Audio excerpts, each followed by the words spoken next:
स्कंद षड्विंशोऽध्यायः श्रीभगवानुवाच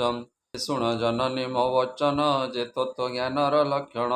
बहु प्रकारे मनु पुणी ଯାହା ସେ କହିଛନ୍ତି ବାଣୀ ଏ ଜ୍ଞାନ ଜାଣିଲେ ପୁରୁଷ କାଟଇ ମୋହ ଗୁଣ ଫାସ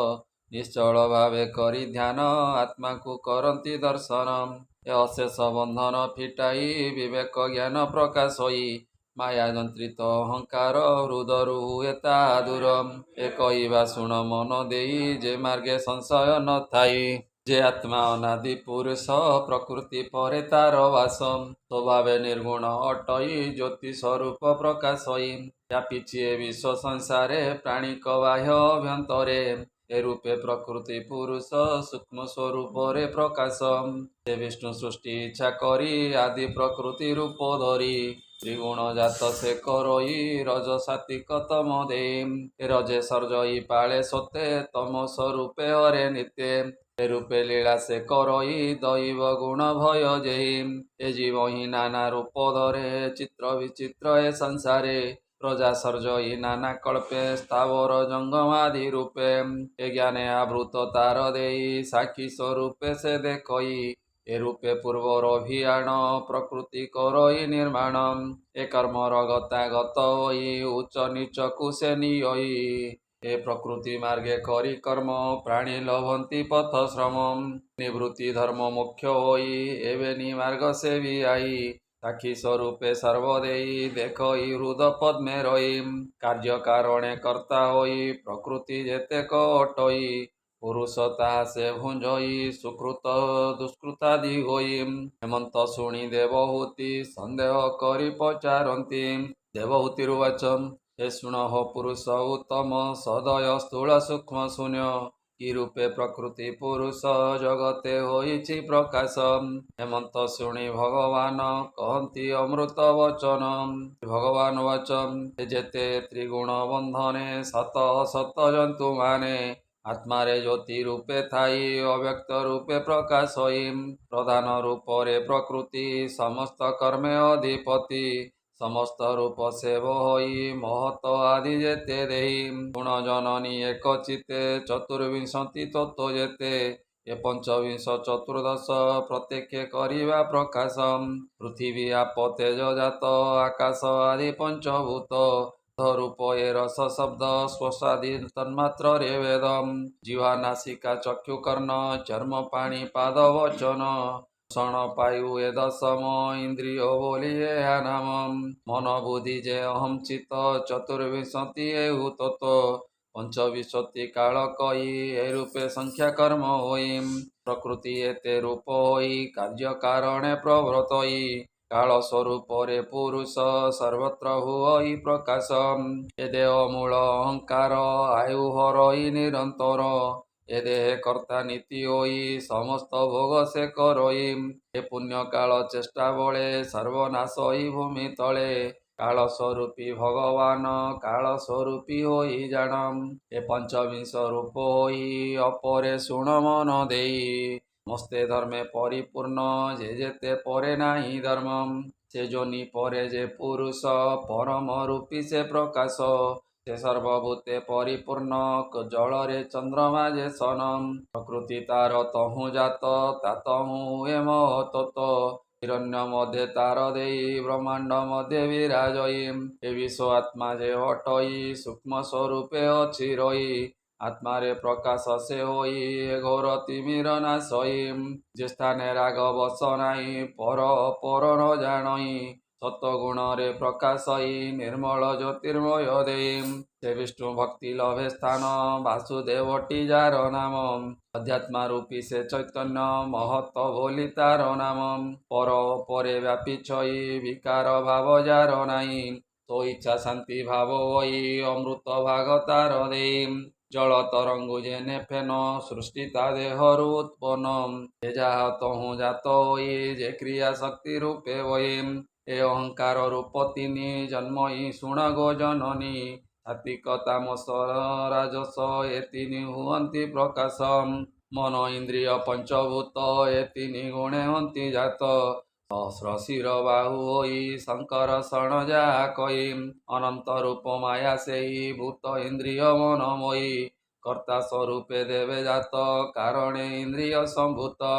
कार्य स्वरूपे भूत देई त्रिगुणे प्राणी मोई धातिक अंशु मनुजात संकल्प विकल्प रे स्थित जे ऋषिकेश सर्वेश्वर श्याम सुंदर कलेवर ता भक्ति साधि जोग सिद्धि मन को करीण निरोधी ए रजगुणरु बुद्धि जात दिव्य विज्ञान इंद्रियत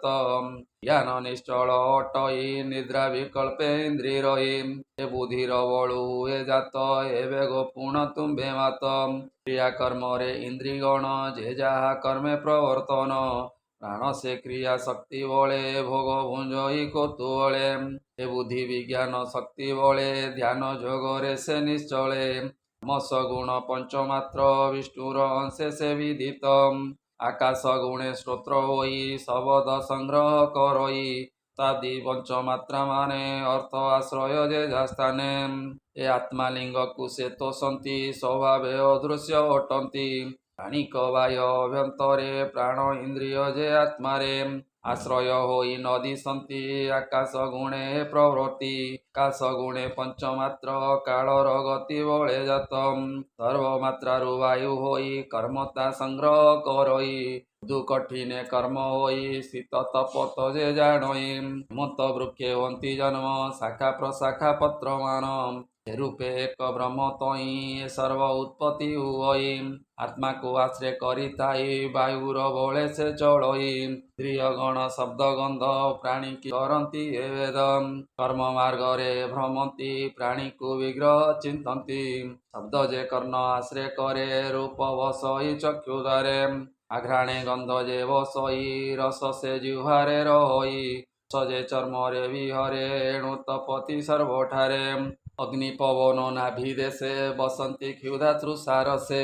वे रूप भल मंद चक्षुद्वार रे करे भेदम कटु जे मधु तिक्त रस जिह्वा जे जाने ता अवश्य पति आदि जेउ क्लेश आत्मा रे हुई प्रकाश सौरभ गंध जे दुर्गंध नासिका करे तेण भेद श्री निंदन जेते वाणी शब्द जे ताकु परिमाणी स्पर्श जे स्नान लेप तप्ते वेद करई अनुव्रते मार्गे प्राणीये भ्रमती दंडे स्थिर से नुहंती ए धारण जोगे मन धरी परम ब्रह्मे लय करी सर्व प्रकारे सत्व गुणे शांति भजीव अनुक्षणे ए देह वृक्षर लक्षण एवे कहवा मात शुण काले प्रलय हुई ए सर्वरूप भंग जाई ए जाहार तहु जे उत्पन्न ताहार तहि से लीन जणी प्रभु भगवान जोग निद्रा रे अवदान पुणी ए सृष्टि आदि काले उत्पत्ति हुअन्ति सकले अन्य एक तोहंती तक्षणे रूप कुलभन्ति जले हिरण्य कोश प्राये पड़ी भासन्ति महाशये ते काले तहु जात सहस्र शिर से अनंत जले शयन से आनंदे ब्रह्मा जन्मिले नाभि पद्मे चिर अधिपति से विष्णुर आदि रूपोई ए अंशे जेवे जहु जात विराट रूप शुण मात वचनु अग्नि संभव होई नासारु प्राण जात होई ए प्राणरु वायु तपर्ण चक्षुरु जन्मिला अरुण नरु दिगमान होई इंद्रिय दश रूपे तई चर्म उपरे लोममान औषध गणे तांकु जाण तारे तो आपजे अटई गुह्यता मृत्य लोके कई ए भुंजे ताहार इंद्रि दश ता सर्वगति ऋषिकेश नाभि आश्रिते शिराकूल ए सर्व नदींकर मूल